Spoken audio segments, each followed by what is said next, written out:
Jeesus ütleb: laske lapsed minu juurde tulla ja ärge keelake neid, sest selliste päralt on Jumala riik.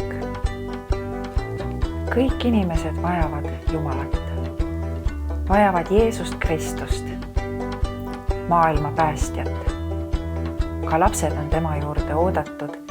Jeesus ise kutsub neid. Pühapäevakool toetab laste vaimulikku kasvamist.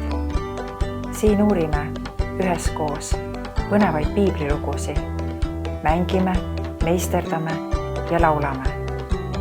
Siin õpime, mida tähendab palve, Jumalaga suhtlemine. Tartu Pauluse koguduses on pühapäevakooli tööd tehtud juba palju aastaid. Meil on erinevad vanuserühmad, alates 2. eluaastast kuni teismelisteni. Meil on ainulaadne õppeprogramm, mis annab hea ülevaate piiblist ja kristlikust usust. Meil on lastele mõeldud perejumalateenistused ja suvelaager. Ja muidugi on meil väga toredad ja pühendunud õpetajad.